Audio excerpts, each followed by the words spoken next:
น้องทวีงูนะทางหลังงูเขียว งูนะทางหลัง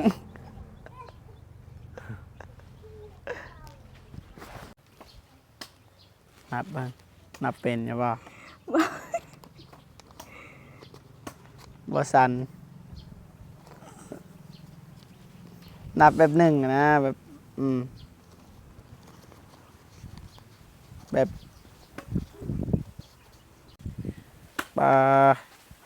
บายดีเด้อบายดีบ่ได้ไปโรงเรียนบ่จะเข้าไปเบิ่งมั้งเราทุบเลยถ้าตัวทางนี้นะ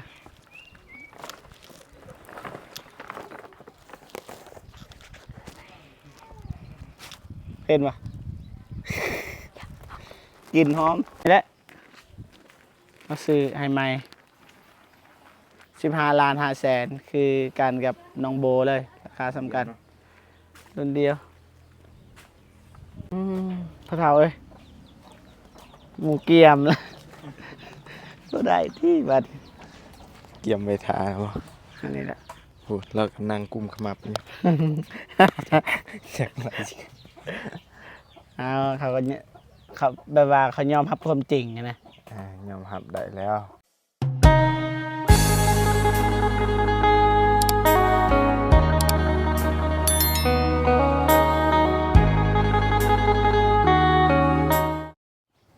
โอเคพี่น้องเนาะเปิดภาพมาเบาเจ็บแล้วก็เบาเมฆก็เดินทางมาบ้านปรายพี่น้องเนาะเมืองทาแต่งแขวงเซกองพี่น้องเนาะเอากราบทักทายสบายดีและสวัสดีพ่อพี่น้องเบิร์ดสุขคนพี่น้องเนาะ แสงส่องหน้า ก็ยินดีตอนรับเข้าสู่ซองบ่าวเจ็บเส้นเนื้อคือเก่าพี่น้องเนาะมาหาน้องทวีพี่น้องไงว่าสิเอาเงินมาให้เพราะว่าทางไอคิดนี้เพิ่นฝากเงินมาให้มาเป็นสะพานบุญให้หรือว่าไปช่วยเหลือทางน้องทวีเพิ่นพี่น้องเนาะจำนวนเท่าใดเดี๋ยวว่ากันพี่น้องไปมิตรว่าไปหาน้องทวีกันเลยพี่น้องว่าตอนนี้น้องทวีใส่เสื้อเหลืองบ่เห็นสอบบังยังไงสบายดีเด้อ สบายดี ไปพี่น้องอยากไปหาเพิ่นก่อนนะไปบ่แม่เคยคูจักเพิ่นอยู่บ่ บ่ รถพังเมื่อนั้นน่ะนะ เคยเห็นอยู่ อ่า แต่ว่าบ่ได้ถามจักเทื่อ เฮ้ยบายดีเด้อบายดีบ่ได้ไปโรงเรียนบ่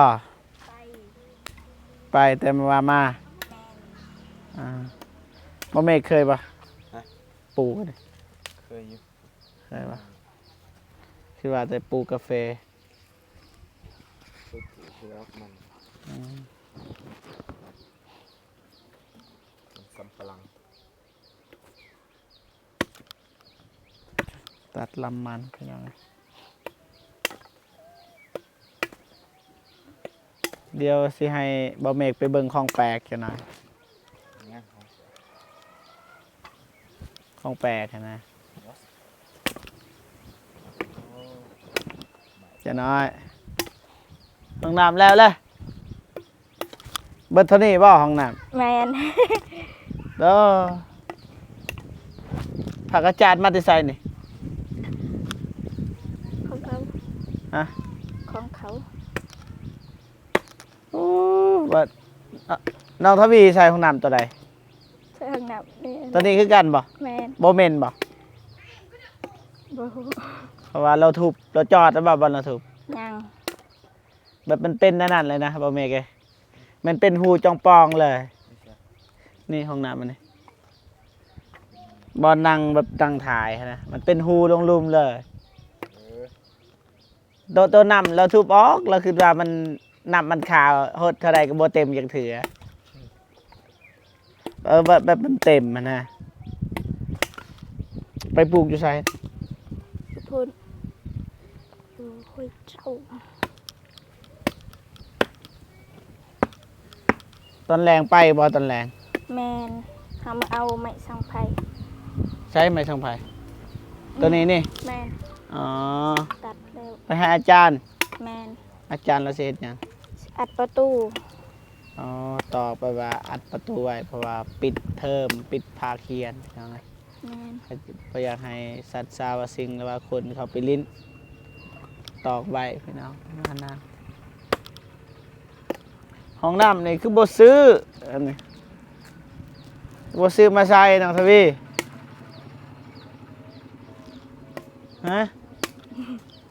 แต่ยังว่ามีเงินซื้อบ่ เสื้อก็เฮ็ดไม่เบิดเลย คันซื้อก็เฮ็ดใหม่เบิดเลย แมนเพราะว่ามันใส่บ่ได้ จะเฮ็ดใหม่ก็เฮ็ดนะเฮ็ดอะไรมันบ่ได้ห้องน้ำเราทุบเลยนะเราทุบบอลหนังท้ายเราทุบเลยเข้าไปเบิ่งไหม กันเขาไปเบิ่ง น้องทวีมานี่ก่อน สวมแตะได้บ่ มานะทางนั้นนะน้องทวีพักก่อนจะเมื่อยแล้ว หมด โอ้ประตู ว่าหมดเฮ็ดเอา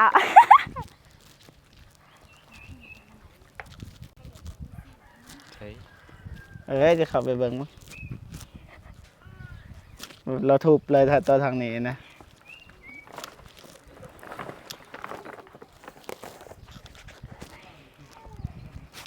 เห็นปะ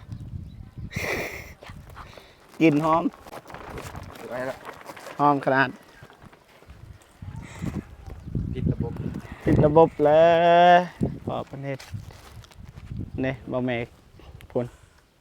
คุ้นๆวะคันนี้ ไอเตียงทายเมื่อนั้นตอนรถน้องเพิ่นเพเด้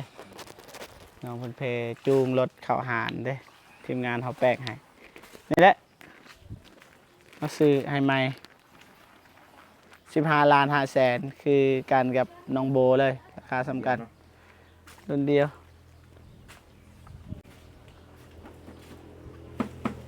ตัดสีแล้วหลายปี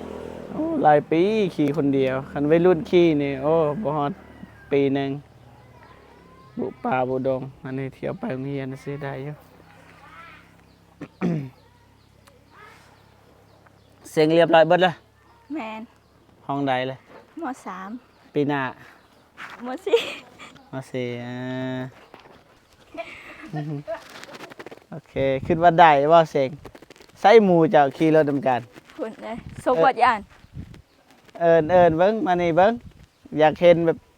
เราซอยหยังแน่เราซอยเติมน้ำมูกน้ำมันบ่ แมนว่าจะอันใหญ่กับเจ็ด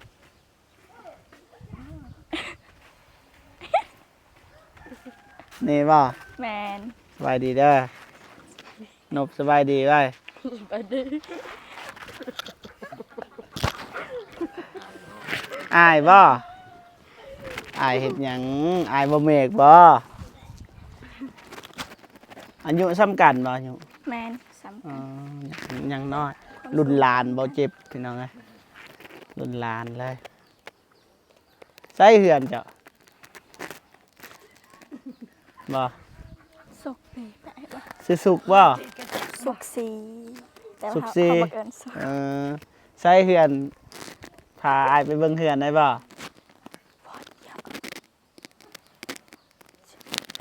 เป็นหมู่กันบ่หรือว่าจังได เป็นหมูพี่น้องกระทึกหมูกระทึก พี่น้องกระทึกหมู่กระทึก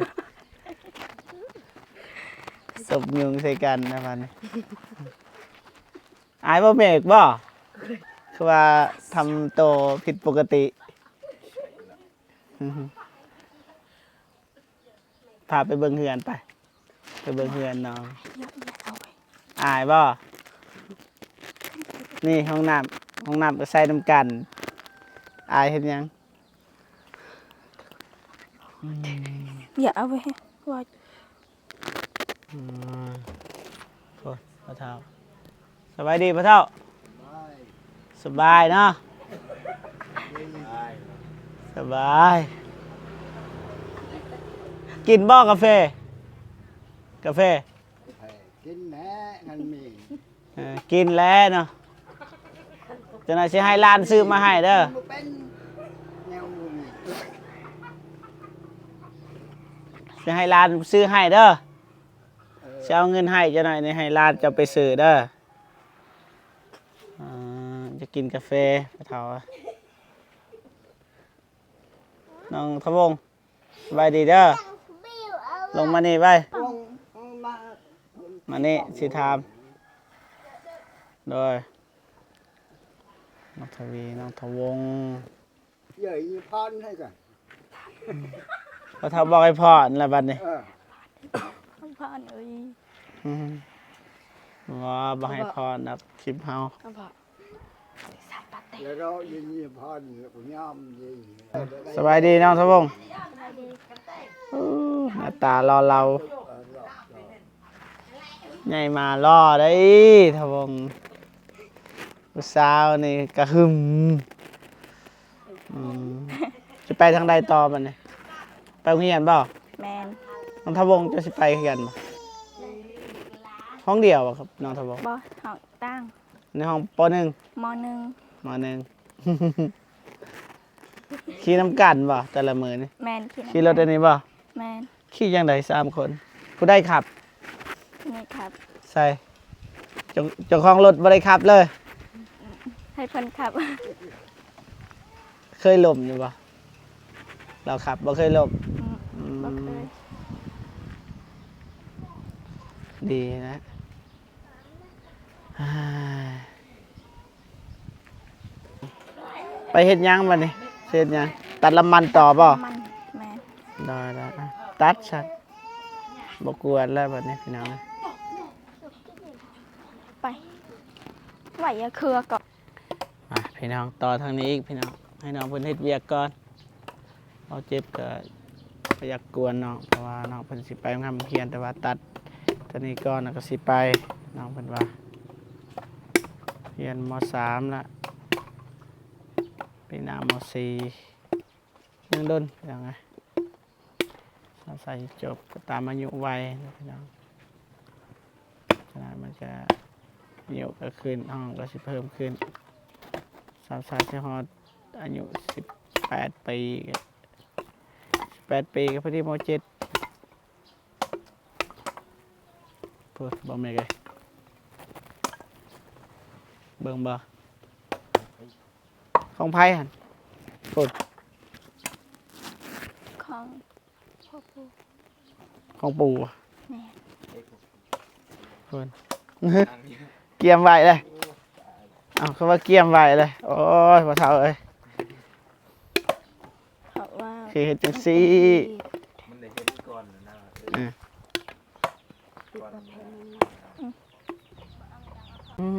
พ่อเท่าเอ้ยหมูเกียมละบ่ได้ที่บัด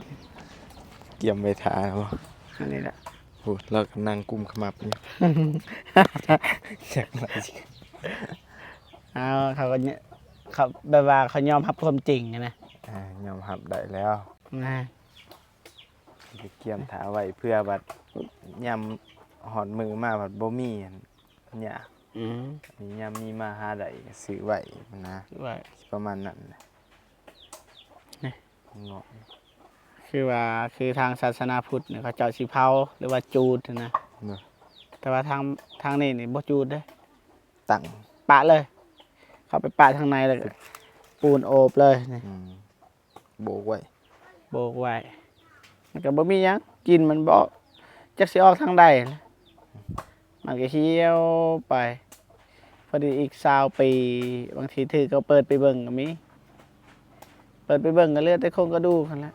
โครงเลย ก่า แล้วเขาเรียนแบบใดมันก็เป็นแบบนั้น อืมมีบ่แบบแห้งไปเลย นี่ ศพแห้งศพบ่เน่าบ่เปื่อย ศพก่อนสิใหญ่บ้านเฮาก็มีครอบครัวหนึงปันแหงอีหลีรอหยัดอะไรก็บอกเขาก็ตัดแล้วก็ใส่กระสอบ ผ่าฟันที่สอบ อืม โอ้โห โอ้ยเหงื่อไงเลย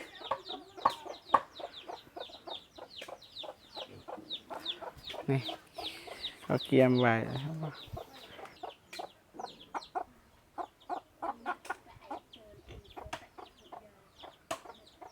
ยานขลำนะปะไว้แบบนี้ คลำเลยนะ แบบสำว่าแบบแสงอะนะแต่ว่าทางบ้านเฮาบ่อีก ตัวอย่างว่าคนแบบไข้บ่สบายหนักหั้นนะ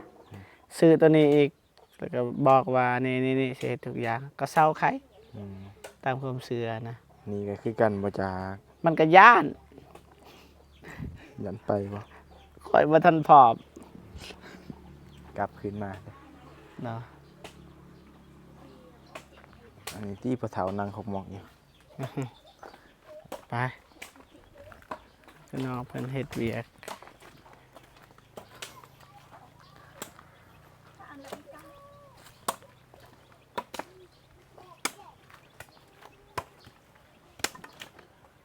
มันต้น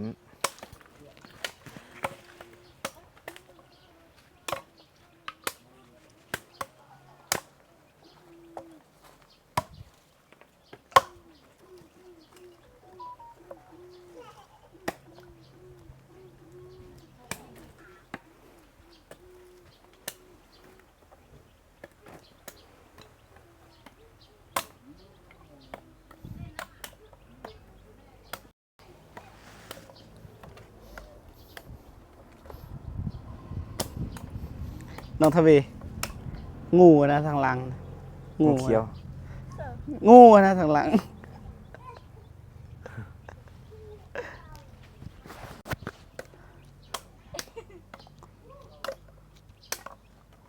เอ้าบ่หยานบ่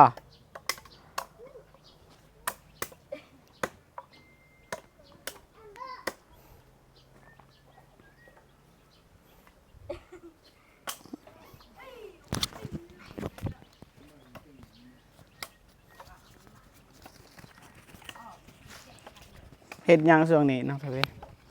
ไปเสียหญ้า ไปเสียหญ้า โดยปลูกมัน อ่าข้าวนำตำปลาได้ยังหลายบ่ ยังลายอยู่ นักจักสอบเขา ประมาณ2-3 สอบ ได้มาได้ไสเขา เขาไปซี ไปซี เขานา อ่านี่เด้บัตรเงินจำนวนนี้เด้ สิเก็บไว้ซื้อลำมัน ซื้อหยังลำมัน ไปปลูกมันบ่ แม่นเพราะว่าเขาบ่มีลำมัน เท่าใดคือว่าซื้อลำมัน ก็บ่ฮู้คือกัน นับเบิ่งเท่าไหร่ครับ นับเบิ่งนับเป็นใช่บ่บ่สันนับแบบหนึ่งนะแบบแบบ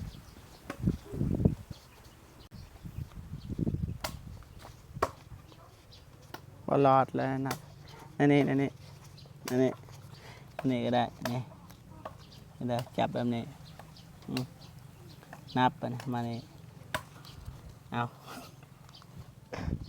นั่นนี่นะนั่นนี่นะเอา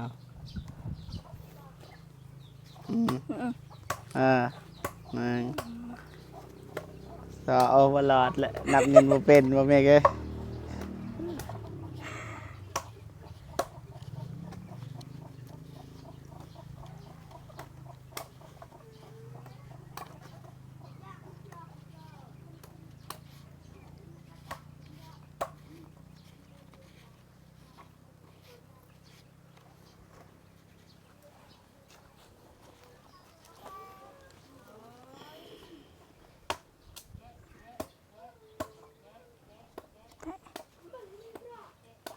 เท่าไหร่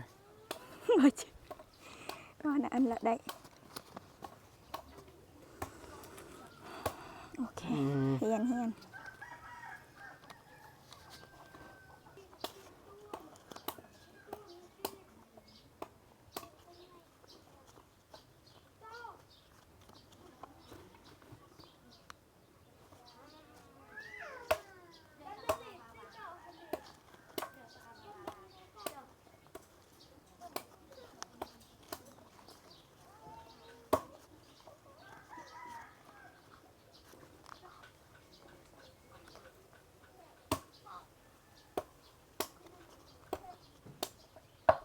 สั้นพี่น้องเอ้ย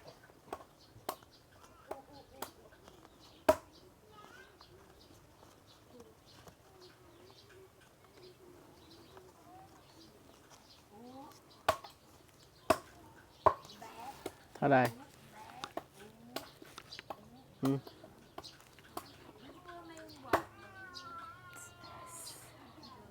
ล้าน มั่นใจว่าได้เมื่อเราจะหน่อยว่าบ่ฮอด3 ล้าน มั่นใจ มั่นใจคิดว่าบ่ฮู้ว่าสิว่าจังไดเด้จังสิอันนี้ก็บ่แม่นเงินของอายคือเก่านะเป็นเงินของอายแค่นี้เด้อ โดย อายเพิ่นก็อีต้นนั่นแหละเจ้าอยากซื้ออิหยังเจ้าก็ซื้อคิดว่าอิหยังที่จำเป็นนะใส่ให้มันคุ้มค่าหั่นแหละเพราะว่าอายเพิ่นก็บางทีแต่นี่ต่อไปบางทีก็สิบ่ได้พากเพราะอายเพิ่นสิไปทางลัดอื่นนะแล้วสิไปหาเงินหาคำคือกันนั่นแหละดนๆมันแต่ว่าเห็นอะไรก็ได้ให้มันได้ใส่ได้ดนแล้วก็มีประโยชน์ว่าซั่นซะ โดย ตัวจังสันนะสังกะเสาสังกะสีถ้าอยากซื้อก็ซื้อเพราะว่ามันก็บริลายแผ่นนะพี่น้องเนี่ยมันก็บริลายแผ่นนี่ยังซื้อ7-8 แผ่นนะก็ได้แล้วคิดว่าเด้อ โดย สั่นเติมน้ำมันอย่าลืมซื้อกาแฟให้พ่อเฒ่าเนี่ย โดย อันนี้เนี่ยประมาณนั้นเด้อมันจะว่าฝากให้น้องขอบอกขอบใจขอบคุณอายเพิ่น โดยกะขอขอบใจเบาแคนนี้ที่ช่วยน้อง2 คนมาตลอดขอให้เบาแคนนี้ความเจ็บใหญ่ใดความขายใหญ่มีขอให้สุขภาพแข็งแรงขอให้ลำรวยสาธุ ตัวยังสั่นเด้อ โดย เพราะว่าทางอายก็อยากไปเวียกทางอื่นต่อนะว่าทางบ่เมเกอร์บ่ทันได้ถ่ายคลิปแต่เช้าพันละสิพาบ่เมเพิ่นไปถ่ายคลิปก่อนพี่น้องเอ้ยสิอยู่โดนนานมันก็บ่ได้พี่น้องก็แบบนี้แหละถ่ายคลิปวันนี้คราวเดียววันนั้นคราวเดียวก็ไป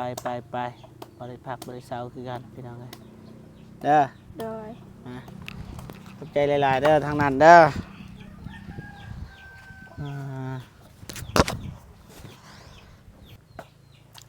โอเคพี่น้องเนาะทางบ่เจ็บกับขออนุญาตเดินทางกลับบ้านก่อนเนาะจะได้กับขอบอกขอบใจขอบคุณ FC ทุกท่านที่เข้ามาให้กำลังใจตลอดมาพิเศษสุดก็คือขอบอกขอบใจขอบคุณไอแคนนี่เนาะที่ไว้วางใจบ่เจ็บเป็นสะพานบุญตลอดมาเลยพี่น้องเนาะจะได้กับขอให้อายเพิ่นเนาะจงมีแต่ความสุขสุขภาพแข็งแรงอายุมันควรยืนเนาะความเจ็บบ่ให้ได้ความไข้บ่ให้มีปรารถนาสิ่งใดขอให้ได้สิ่งนั้นเนาะให้มาเท่าใดก็ขอให้ไล่ไปหาอาย100 เท่าพันเท่าสาธุเจอกันคลิปหน้าพี่น้องสำหรับคลิปนี้ไปก่อนสบายดีเด้อไป